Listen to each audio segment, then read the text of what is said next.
네, 안녕하십니까. 말레이시아 2023 동향을 설명하게 된 최기룡입니다. 주제는 통합정부 집권 1년과 1년 도전과 위기로 정했고요. 목차는 제가 정치 부분을 하고 뒤이어 고윤경 선생님께서 경제 부분에 대해서 말씀해 주실 거고, 그다음에 가능하다면 나중에 토론할 때 말레이시아 2024 전망을 말씀드리도록 하겠습니다. 키워드로 정리를 한번 해봤습니다. 5개 키워드로 2023년 말레이시아가 어떻게 흘러왔는지를 정했는데요. 첫 번째는 이제 가장 관심이 있을 만한 정치 개혁과 안정과 관련해서 말레이시아 정치 혼란이 2018년부터 2022년까지 계속 현재도 안정이라기보다는 이제 그 안정을 찾아가는 과정인 것 같은데요. 과연 개혁과 안정이 성공적으로 이루어지고 있는지 아니면 과정이 어떤지에 대해서 살펴보고요. 두 번째, 이제 아나르 통합정부가 나오면서 아나르 정부가 과연 이 정권, 자신의 정권 안보를 위해서, 어떤 노력을 하고 있고, 어떤 위험 요인이 있는지, 그다음 어떤 불안 요인이 있는지, 이제 말레이와 이슬람을 포섭하려는 목적에서 이제, 암노와 연합을 구축을 했고, 암노는, 저는 여기서는 탕난이라고 했는데, 이 탕난이라는 게 이제, 남의 둥지에다 알을 놓고 알을 키우는 이런, 부엉이의 전략인데, 암도가 과연 어, 총선이 2022년 말에 있었는데, 그때 이제, 굉장히 많은 의석을 잃고 나서, 과연 다시 일어설 수 있을 것인지, 그걸 이제 PH와 BN이 연합을 하면서 이게 과연 어느 정도 지금, 상황이 있는지를, 작년 한 해 동안 어땠는지를 한번 바라보는 걸로 키워드도 잡았고요. 세 번째는 이제 주의회 선거가 6개 주에서 있었는데요. 과연 기존의 PHBN이 자기가 주도하고 있던 주를 잘 지켰는지, 총선부터 이어져온 바스 중심의 일명 녹색 물결이라고 하는데요. 녹색 물결이 과연 다른 지역까지 넘쳐 흘렸는지에 대해서 한번 봤습니다. 그다음에 이제 큰 주제라기보다는 이게 이제 개헌이 되면서 2019년도에 말레이시아의 이제 청년들이 이제 21세에서 18세까지로 이제 내려오면서 약 150만 명, 180만 명 정도의 청년들이 이제 새롭게 선거인단으로 이제 참여를 하게 되는데요. 청년들이 과연 이 정치에서 어떤 중요성을 가지는지. 마지막으로 이제 아나르 정부 집권 1년의 성적표가 어땠는지. 첫 번째 이제 정치 개혁과 안정은 과연 잘 이루어질 것이냐. 이제 가장 큰 화두가 두 개라고 생각하는데요. 이제 아나르가 레포르마시라고 하는 이 개혁의 상징으로서 25년, 30년 정도 이제 말레이시아 정치에서 이제 정말 우리나라로 치면 그 인동초와 같은 그런 인고의 시간을 기다리다가 마침내 이제 총리가 됐는데요. 많은 사람들이 기대를 건 게 이제 이 개혁을 계속 이어나갈 수 있을 것이냐. 그다음에 지금 2018년 이후에 말레이시아의 정치적인 혼란의 종지부를 찍을 수 있을 것이냐. 이 두 마리 토끼를 다 잡을 수 있을 것이냐에 대한 기대를 하고 있는 것 같습니다. 지금도 하고 있고요. 왜 그랬냐면 이제 보시면 알겠지만 과거의 총리들 이제 나작 이전의 총리들을 보면 굉장히 긴 기간 동안 재임을 했었는데 이후에 마하티르부터 4명의 총리는 거의 1년 조금 넘기는 그런 짧은 기간 동안만 재임을 하고 이 자리를 내주는 굉장히 4년 동안 4명의 총리가 교체되는 굉장히 어떻게 보면 파란을 겪고 있죠. 이 상황에서 2022년 말에 작년에도 아마 이 리뷰를 했기 때문에 잘 아시겠지만 간단하게 짚고 넘어가면 통합정부 내에 19개 정당이 이제 허무회를 해소하기 위해서 대연정을 구성하게 됩니다. PH를 중심으로 DN이 서로 이제 연합을 하면서 DAP와 암노가 일명 정략 결혼을 했다라는 말을 할 정도로 굉장히 파격적인 연합을 하게 됐는데요.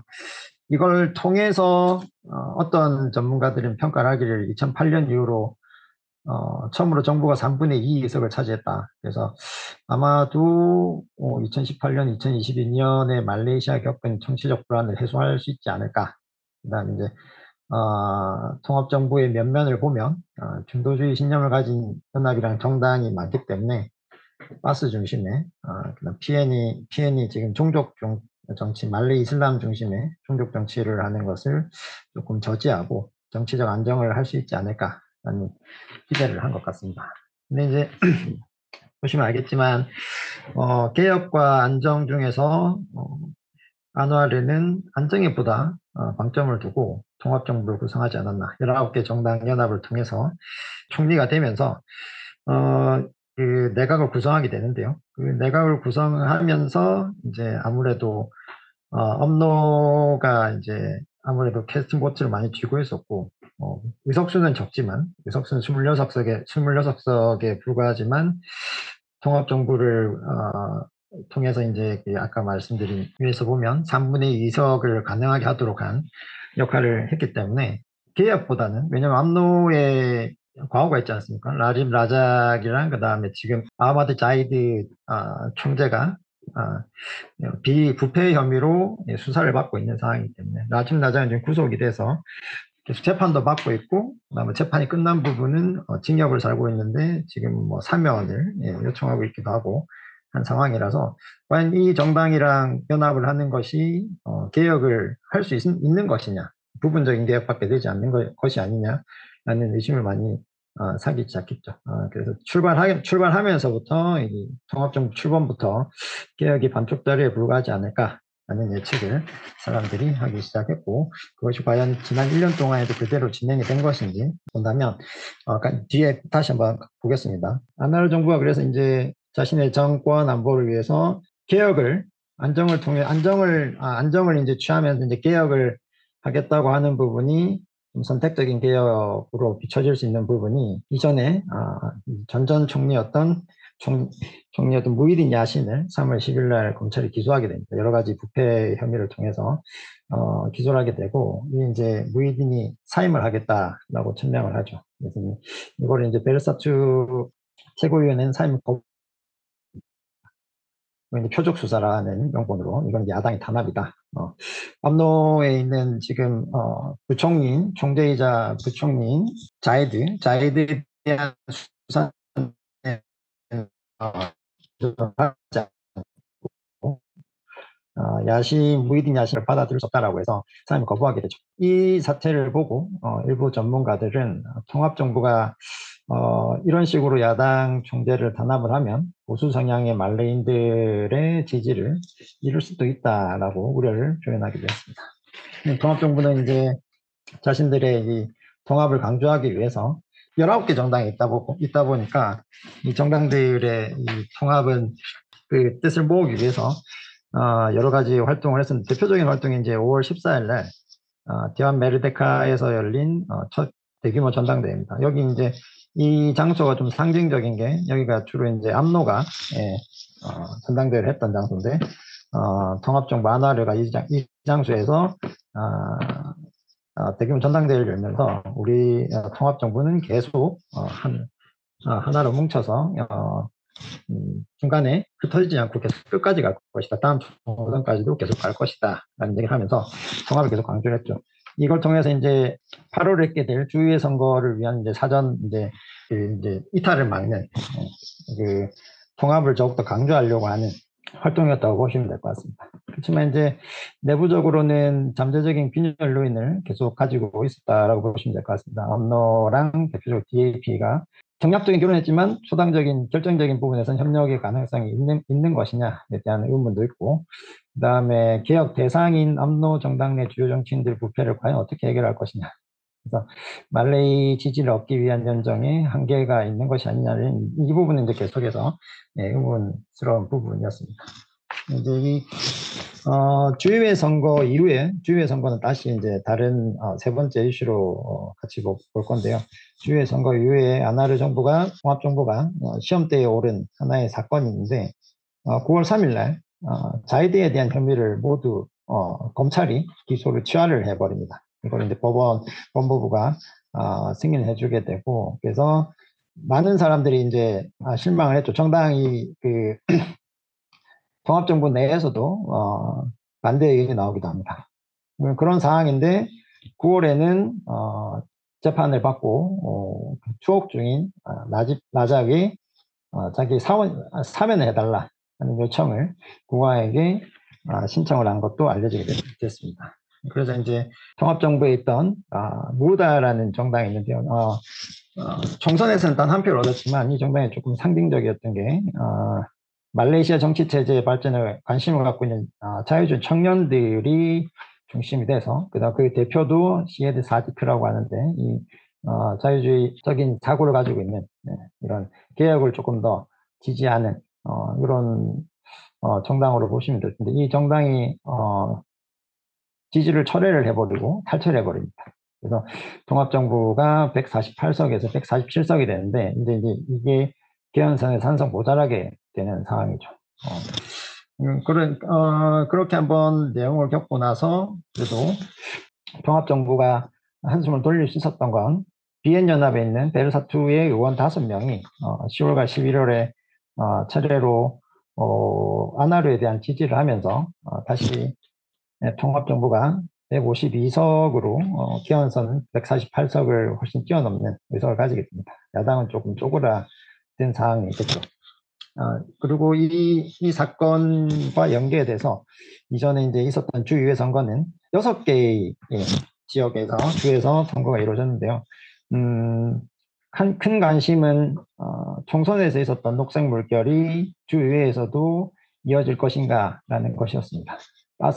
바스가 이제 그 정당 기가 녹색으로 쓰다 보니까 이 녹색 물결이라는 말을 쓰게 되는데 이게 정말 쓰나미처럼 큰 이제 파도의 물결에서 이제 큰 파도가 될 것이냐에 대한 관심. 북부 지역과 동부 지역이 중심 지역, 그다음 좀 약간 농촌이나 가난 토시 지역에 이제 부자주보다는 가난한 주 중심으로 이제 이렇게 이 녹색 물결이 일어났는데 문제는 이 바스가 베르사투와 엄노랑 이슬람 대표정당으로 지지 세력을 나눠 가지고 있는 당이었는데 이 그림을 보시면 알겠지만 뒤에 같이 파도를 타고 있는 사람들 젊은 청년들입니다. 젊은 유권자들이 바스를 굉장히 많이 지지를 해줬던 것으로 총선 15대 총선에서도 그랬었는데 과연 주위의 선거에서도 청년들이 이 바스를 조금 더 지지해 줄 것이냐에 대한 예측이 기대가 있었습니다. 바스가 이제 주로 이제 말레이 이슬람 쪽 지지 세력을 가지고 있는데 그러다 보니까 종족주의가 더 강화되거나 오히려 또 이제 새로운 신민족주의가 더 강화될 수도 있지 않느냐라는 전망도 나타났습니다. 이 선거가 왜 기대가 컸었냐 하면 뭐 예전에는 총선과 주의회 선거가 동시에 이루어졌는데 15대 총선부터 주가 동시에 선거를 하지 않는 주가 나타났죠. 이게 2023년 8월 달에 선거가 있는데 이 8월 달 선거 이후로 약 2년 동안 말레이시아에서 주요 선거가 없습니다. 뭐 아주 중간 선거가 없기 때문에 이 선거가 통합정부에 대한 중간 평가가 될 것이다. 그래서 여기에 대한 관심이 컸었는데요. 중간 평가라고 하는 건 이제 일반적인 좀 마일드한 표현이고, 바스가 포함된 이 BN에서는 이게 국민투표가 될 것이다라고 해서 한 단계 더 높은 평가를 하게 됐습니다. 이게 국민투표가 돼서 아나르 정부의 심판이 될 것이다. 라는 얘기를 해서 이때 이제 주의회 선거에 대한 관심이 매우 높아졌습니다. 주의회 선거는 일단 있기 전부터는 여러 가지 예측이 있었는데요. 주의회 선거가 현재 총리와 여당의 지위에는 큰 변화를 일으키지는 않을 거다라는 분석이 지배적이었지만 PN이 느그리 스불란과 슬랑호르 주에서 확장을 노리면서 아마 아까도 말씀드린 그린웨이브 녹색 물결을 조금 더 강화해 나가지 않을 것이냐. 그래서 PN의 공세와 수성하려는 통합정부 사이에서 각축된 예상이 됐습니다. 그래서 슬랑호르 주에서는 안와르가 선거 기간 동안 가장 긴 2주 동안이나 여기서나 선거운동을 할 정도로 공을 많이 들였던 지역으로 알려지고 있습니다. 선거 결과는 6개 주가 그 예측 전에도 3개 주씩 나눠 가질 거라고 생각을 했었는데요.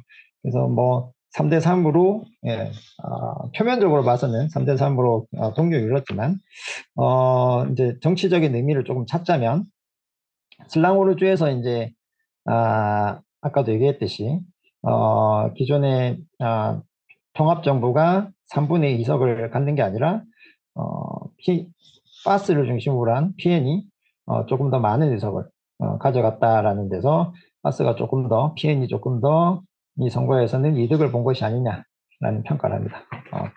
그 괄호 안에 보시면 이전 주의 선거에서는 한 석만 받았었는데 이번 선거에서는 22석을 차지하면서 굉장히 많은 의석수를 늘리는 결과를 가져왔습니다. 그리고 총 이번 주의 선거에서 245개의 의석이 있었는데 PN이 146석을 차지하면서 통합정부보다 훨씬 많은 의석을 가져갔습니다. 그다음에 이제 총 득표율로 봐도 49.3%대 49.5%로 거의 뭐 양분했다고 할 정도로 PN이 굉장히 큰 이득을 보지 않았나. 조금 더 많은 이득보다는 조금 더 이득을 보지 않았나라고 생각합니다.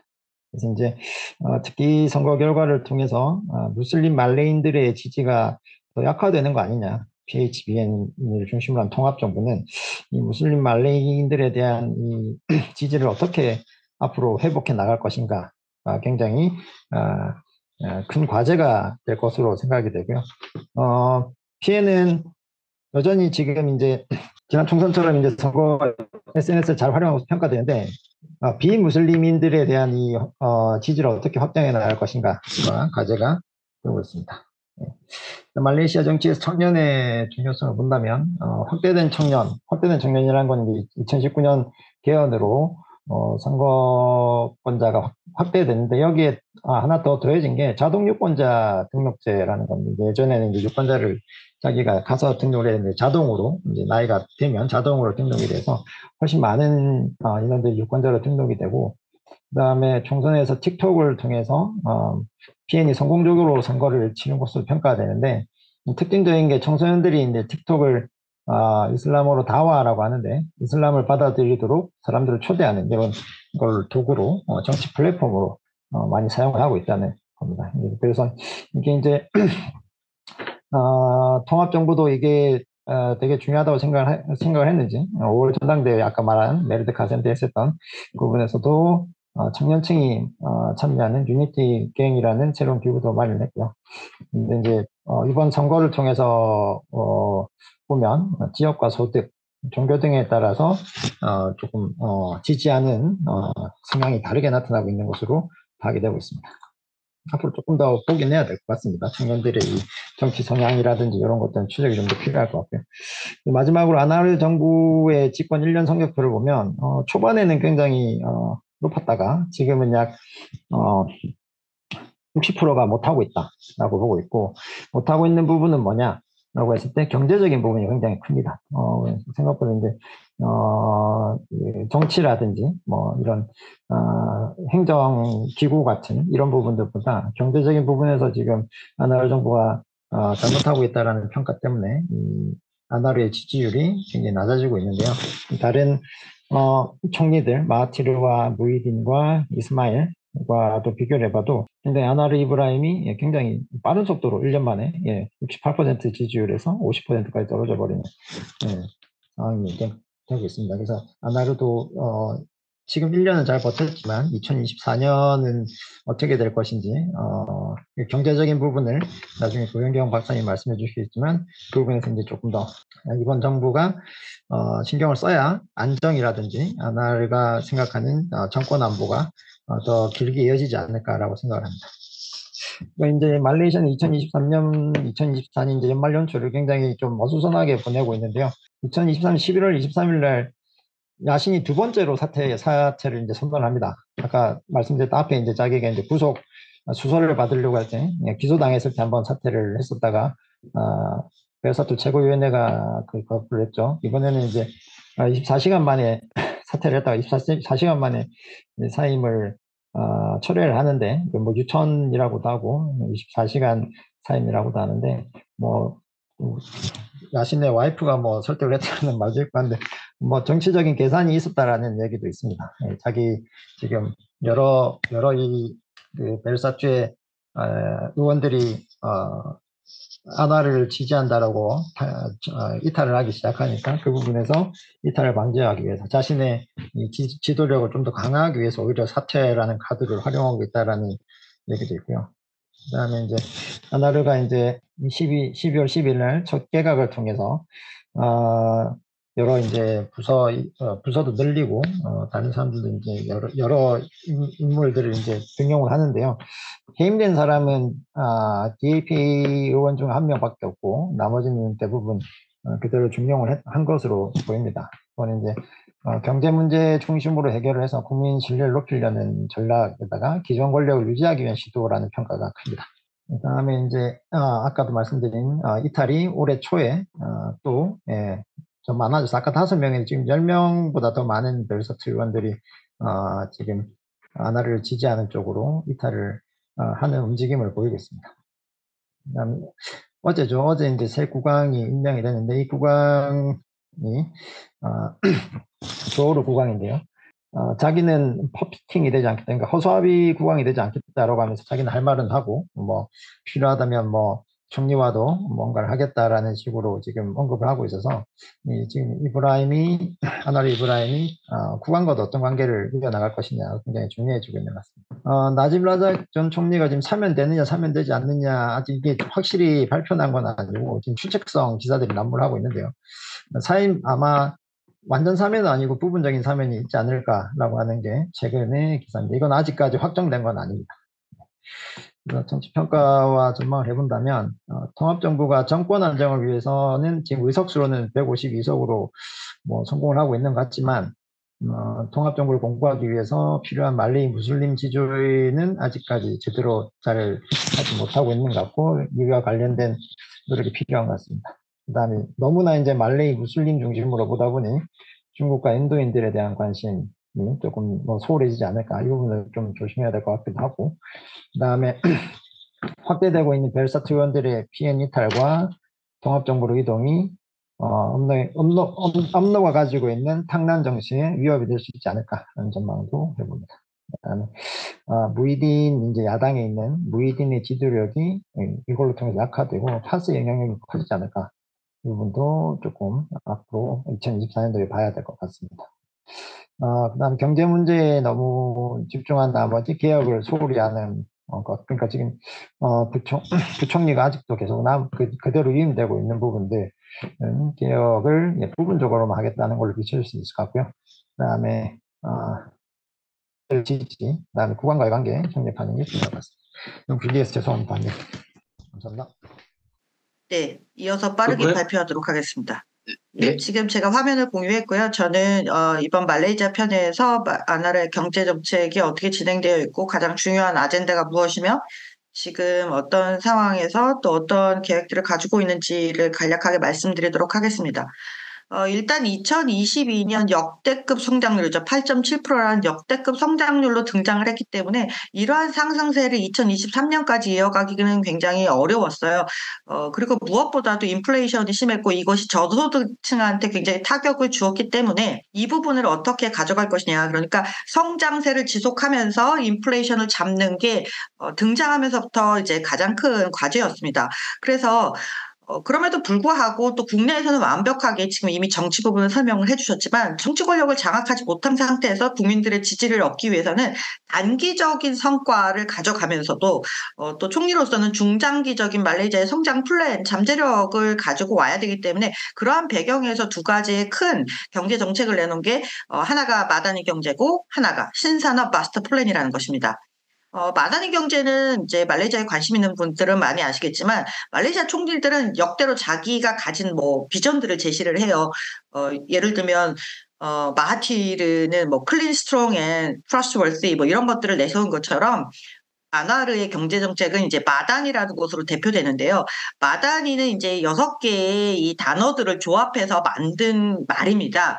그래서 이 만든 말이 보면 이제 뭐 sustainability, prosperity, innovation, respect, trust 뭐 이런 것들을 가져다가 조합해서 만든 말이 이제 말레이시아 마다니인데 여러분들이 딱 들으시기에도 좋은 말은 다 갖다 붙였구나라는 것을 알 수가 있습니다. 모든 정책이라는 게 어쨌든 레토릭이 들어가니까 이런 큰 정책 하에서 어떻게 국민들이 자존심을 가지고 사회를 이끌어가면서 경제 성장도 이끌고 그리고 혁신을 할 것이냐 이런 좋은 가치를 다 넣은 것이 마단입니다. 그러니까 그래서 이걸 핵심 가치를 우리말로 필로 보면 뭐 이런 것들이 있어서 이 밑에 이제 다양한 이니셔티브와 전략들을 세웠는데요. 모든 경제 정책들은 굉장히 포괄적이고 다양한 아젠다들이 있기 때문에 이 부분이 잘 실현된다면 얼마나 좋겠습니까마는 항상 실제는 그거와 같지 않습니다. 그래서 이러한 마단위 경제 정책을 내놓으면서 2023년에 이제 뭐 예산은 해마다 느는 거니까요. 역대급 규모의 예산을 편성을 해서 진행해 왔습니다.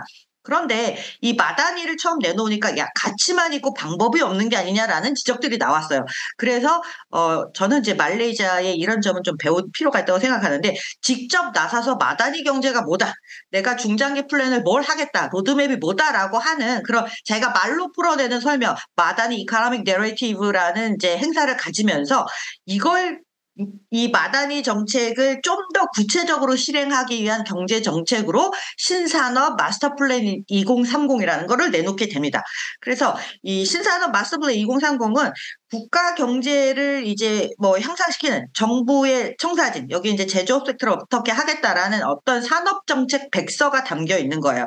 그래서 이제 4대 미션이 주어져 있고 정책 이름에 담긴 것처럼 이런 각각의 목표를 하면서 궁극적으로 원하는 건 우리가 중진국 소득 함정이라고 하는데 도대체 중간소득 국가에 들어온 지가 언젠데 아직도 중간소득에 머물러 있느냐. 그래서 어떤 잠재력을 발전을 시켜야 구체적으로 제조업 중에서도 어떤 섹터를 어떻게 발전시켜야 우리가 고소득 국가로 갈 수 있느냐가 목표입니다. 그래서 이제 구체적인 목표를 세워서 여기에 보면 4대 미션, 비전, 목표, 성과 지표, 그러니까 성과 지표에 따라서 어떤 목표를 달성하겠다라는 계획이 쫙 들어있는 것이 바로 신산업 마스터 플랜 2030입니다. 그래서 말레이시아가 대표적으로 내놓는 게 이제 반도체죠. 반도체가 지난 8.7%의 높은 성장률을 이뤘던 게 이제 해외 투자와 이런 것들인데요. 그런 부분들이 많이 집중됐던 게 반도체고 이 반도체 부분을 후공정뿐만 아니라 좀 더 고부가가치로 올리겠다. 그리고 공급망 취약한 식품 부분들을 이제 공급망 협력을 확대해서 우리가 가지고 있는 잠재력을 높이겠다. 그리고 넷째로도 달성하겠다. 그래서 뭐 좋은 말은 다 들어있고 좋은 산업들도 다 들어있습니다. 이거를 제가 여기서 다 설명할 수는 없을 것 같고요. 그래서 이 두 개, 크게는 가치로 마단이라는 걸 내놓았고 구체적으로는 신산업 2030이라는 이제 마스터 플랜을 내놓았는데 그럼 성과가 잘 나왔냐? 최종적인 경제 성장률은 나오지 않았지만 말레이시아 통계청에 따르면 2023년 GDP 경제 성장률이 자기네가 목표했던 4% 이상은 달성했다라고 보여져요. 그래서 지금 캡처가 좀 잘못돼서 예.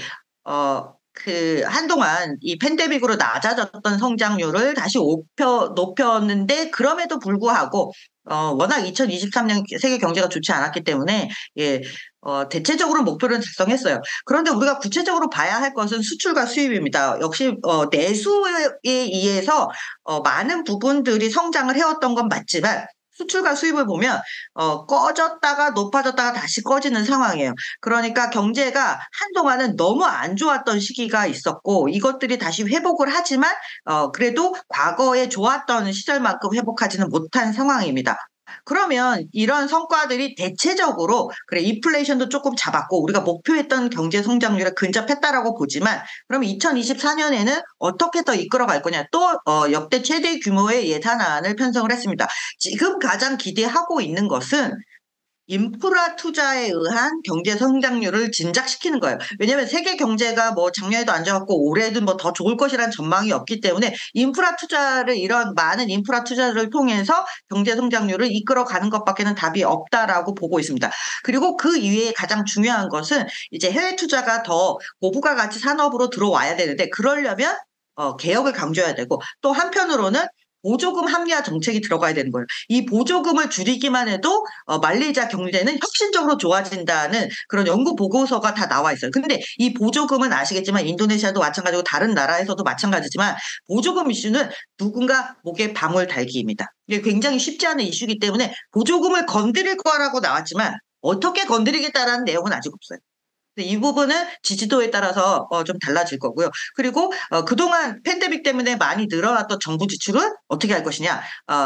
서비스 세율을 6%에서 8%로 인상을 한 거, 그리고 고가 품세를 부과하는 것으로 세수를 좀 늘려가기로 했습니다. 그리고 여러 가지 투자 유의책들을 남겨서 이제 뭐 이렇게 할 때는 세액공제를 해주고 투자하면 세액공제해주고 뭐 이런 것들을 계속 많이 해주면서, 그리고 또 전문 인력 같은 경우에 이 말레이시아에 들어와서 먹고 살 수 있게 우리가 세제 혜택도 주고 이런 많은 당근책들을 내놓고 있습니다.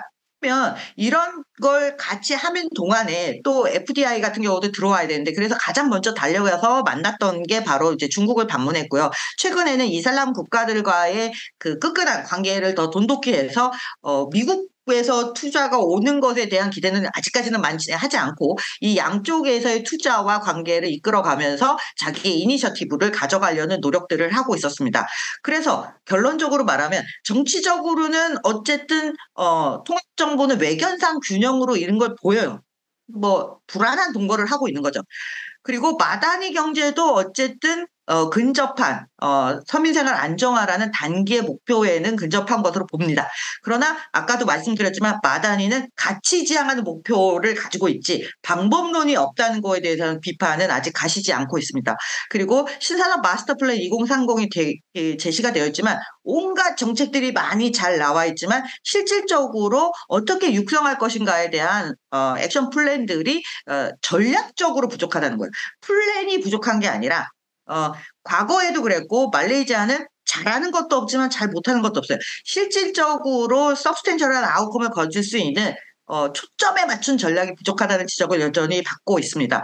그래서 장기적인 성과 목표는 이제 중간소득 국가를 타입해서 고소득 국가로 가야 되는데 아직도 올해도 달성이 안 됐기 때문에 이러한 장기적인 포텐셜을 개발시켜서 경제 성과를 거두기 위해서는 좀 더 과감한 개혁 조치, 예를 들면 부미푸트라 혜택 조치를 많이 없애고 보조금도 확 자르고 뭐 이런 정책들, 그리고 외국인 투자가 들어왔을 때 그 혜택들이 너무 빈약하다는 평가를 받고 있어요. 왜냐하면 이제 말레이시아는 베트남이나 인도네시아와 태국하고 경쟁해야 되는데 전기차에 대한 페이버는 태국이 아주 많이 주고 있고 인도네시아가 가지고 있는 자신들의 큰 그 내수 시장을 바탕으로 한 투자처, 그리고 베트남은 여전히 제조업에서 마구 쫓아오고 있는 관계인데 이런 점에 있어서 볼 때 외국인 투자 유치나 인센티브가 아직은 충분치 않다. 그래서 매력적인 투자처로서의 그 인센티브를 강화하는 그런 과제들이 남겨져 있다고 총평을 내릴 수 있을 것 같습니다.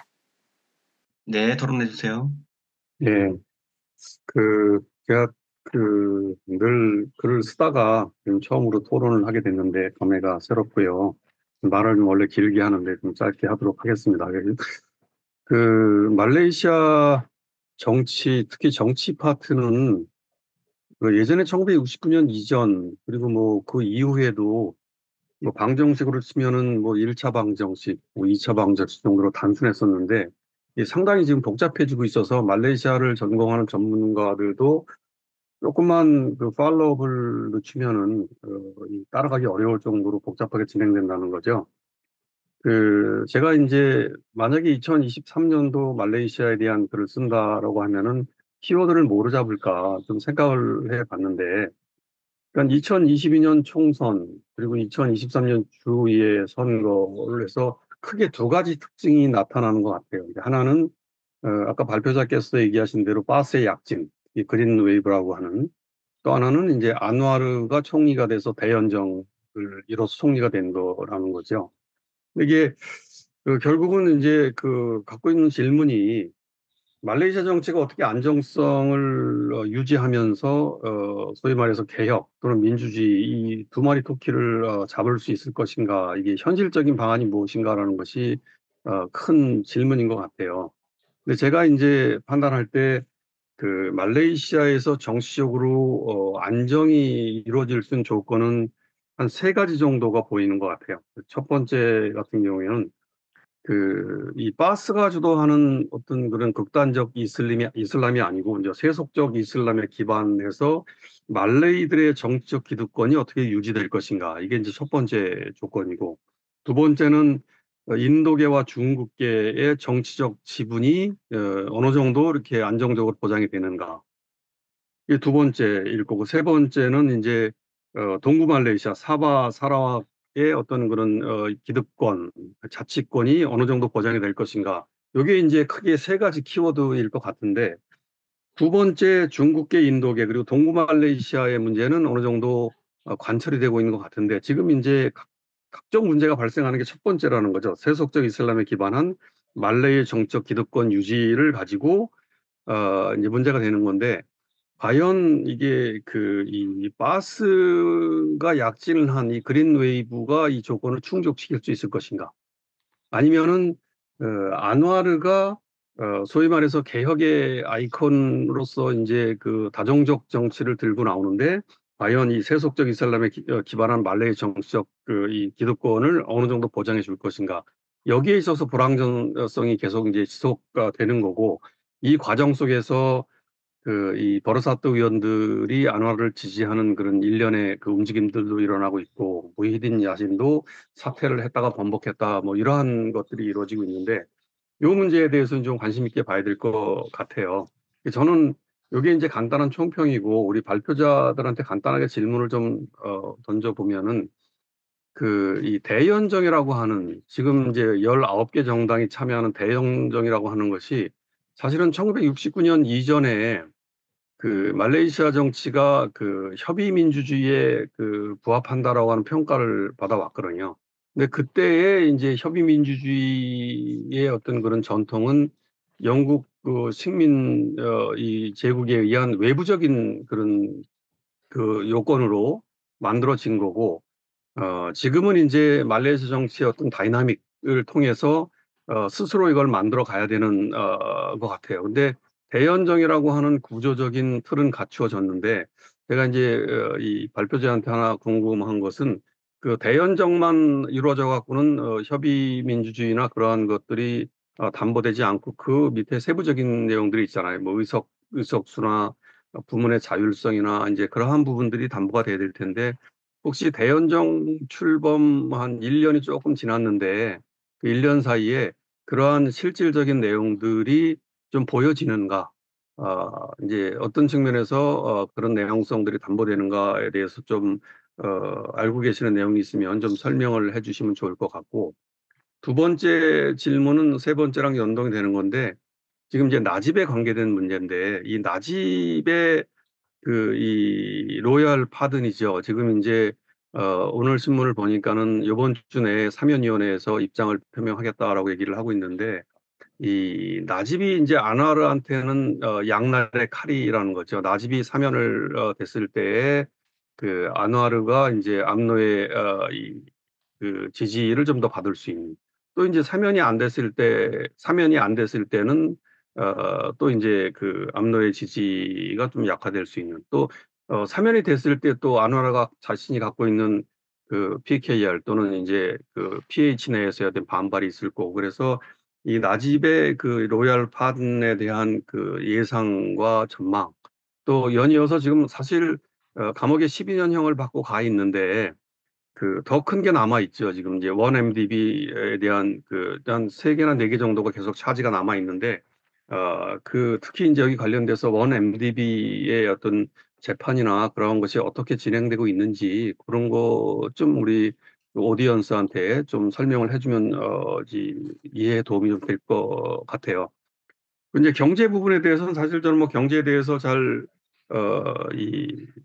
아는 바가 없는데, 우리 고영경 박사님께서는 역대 총리들이 다 이제 어떤 슬로건을 들고 나왔다라고 얘기를 하셔요. 그러는데 이 마다니 경제라고 하는, 안와르가 얘기하는 마다니 경제는 단순히 제가 좀 이렇게 보면은 마다니 정부라고도 이렇게 불리울 정도로 강조점과 어떤 이 중점을 두는 것이 좀 이전 정부하고는 좀 다르다는 느낌이 좀 들어요. 그래서 이제 뭐 경제 정책이라는 것이 단시간 내에 어떤 이 성과를 내기는 좀 어렵고, 좀 장기적인 플랜으로 이제 가야 되는데, 우리 고영경 박사님께서는 이 마다니 경제의 어떤 이 전망에 대해서 좀 어떻게 생각을 하고 계시는지, 좀 글을 쓰신 걸 보면은 그래도 긍정적인 평가를 좀 발표는 그렇게 하지 않으셨는데 긍정적인 얘기를 좀 많이 하신 것 같아요. 그래서 그런 내용들에 대해서 좀 설명을 좀 해주시면 좋을 것 같고, 또 하나는 그냥 개인적으로 궁금해서 물어보는 건데, 우리 그 부가가치세 있죠, GST라고 하는 거.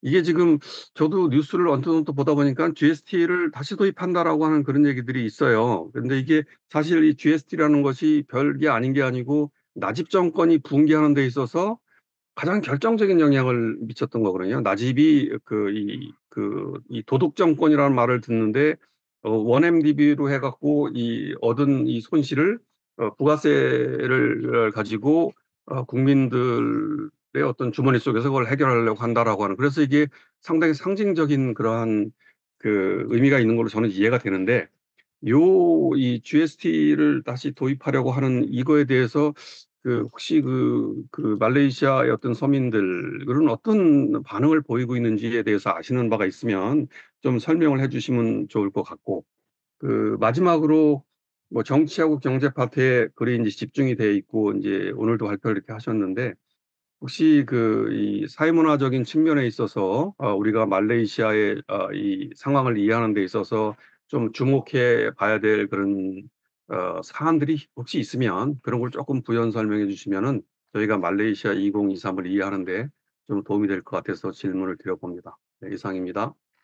황인원 교수님께서 두 가지 질문을 주셨는데요. 일단 협의제 민주주의가 지금 말레이시아 2023년에는 어떻게 진행되느냐와 관련해서는 대연정이 이루어진 형태는 있지만 형태 자체도 조금 진행하는 과정이 국왕이 개입을 했었고, 그래서 이게 여러 개 정당, 특히 주요 정당들 간의 협의가 좀 형해화된 부분이 있는 것 같아서 그런 부분도 깨질 수 있는 측면이 있지 않을까라는 생각도 듭니다.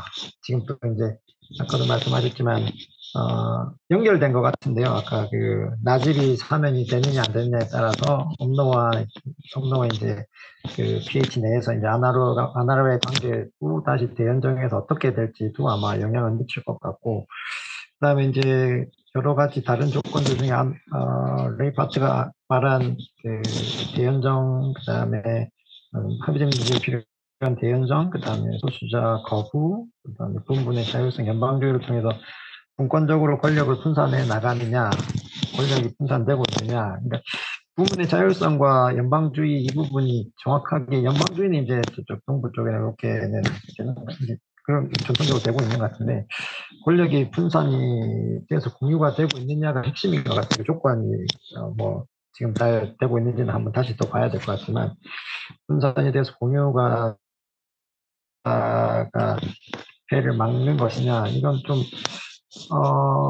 지금 당장 인도인과 중국인 소수자라고 할 수는 없겠지만 통합정부 내에서 말레이인들에 비해서는 조금 소외되고 있는 부분들도 있고 있는 것 같아서, 특히나 요즘에는 최근에 이슬람 관련해서 지원들이 점점 더 많아지고 있는 추세를 알고 있습니다. 그래서 그쪽 이슬람과 그다음에 말레이 이슬람 쪽에 많은 지원을 하고 있다 보니까 그런 부분에서 조금 부족하지 않은가라는 생각이 들고, 그 부분에 집중하다 보면 아까도 말씀하셨지만 중국인과 인도인들이 기득권에 조금 약간 좀 안정되기도 하겠지만 좀 불안을 느낄 수 있지 않을까라는 생각을 해봅니다. 나집은 문엠디비 사건 때문에 뭐 42개 혐의로 5개 재판이 이루어지는데요. 첫 번째 재판에서 항소까지 다 끝나가지고 이제 더 이상 재판이 없기 때문에 계속 왕한테 사면을 요청을 하고 있는데 아직 확정은 되지는 않았고요. 그다음 나머지 중에 올해 3월에 작년 3월이죠. 하나 회계 조작 혐의 관련 사건이 있었는데 그거는 무죄를 1심에서 받았습니다. 뭐 2심, 3심 남긴 했지만 중이고, 지금 나집이 사면을 요청한 건 첫 번째 사건 재판에 관련돼서만 되고 있고요. 이게 과연 말씀하신 대로 아마 이번 또 국왕도 바뀌어서 사면위원회에서 지금 이게 결정이 되고 바뀐 국왕인 것도 어떻게 할지도 지켜봐야 될 상황이지 않을까. 네. 예, 일단 마다니 경제가 처음 제시되었을 때는 상당히 그 잘 짜여진 그림이라는 것은 부정할 수가 없습니다. 그래서 이제 많은 어쨌든 그 사실 이 마다니 경제는 그 안화르가 총리가 되기 전부터 준비해서 뭐 책도 쓰고 했던 것이기 때문에 잘 그려진 그림이라는 점에서는 의미가 있고, 특히 그 어떤 계층을 타겟으로 하는가, 그래서 가장 낮은 계층 혹은 서민 계층을 위한 정책 그리고 가치를 중요시 여겼다는 점에서는 분명히 평가받을 만합니다.